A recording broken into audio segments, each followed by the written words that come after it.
Ubudinwe ugane unwabu umndeni othathe isidumbu sendodana wayo waya naso emaphoyiseni ngoba ufuna ubulungiswa. Nginibingelele ngiphinde namukele kuyona le channel ehamba phambili inkeza lami igama engumfezeko uNtuthuko wakhomalo bathi la sibona amagumede. Mawuthi usomusha la ekhaya ngizocela nenze sure ukuthi uyasubscribe, ungakhohlwa ukhomenta nokulike kanjalo futhi nokushare. Ubudinwe ugane unwabu umndeni othathe ibhokisi elinesidumbu sendodana waqonda esiteshini samaphoyisa esikhoma esidale. Kuthiwa lo mndeni uhambe amakhilomitha ambalwa nesidumbu sendodana.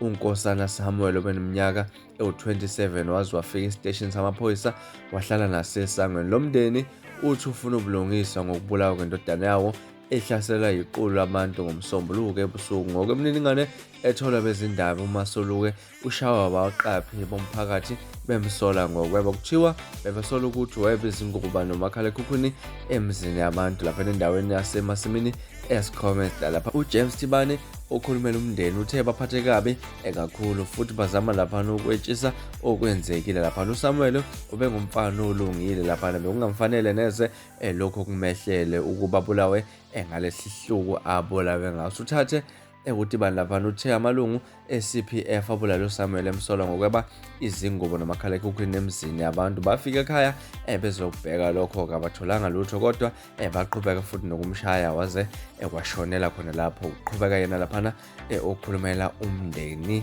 womufi. Bafethu, bekulona udaba benginethula lona namhlanje kwezizengeza nami no-subscribe, ngakhohlwe ukukhomenta nokulike kanjalo futhi no-share. Nibe nosuku lomnandi, ngithandana.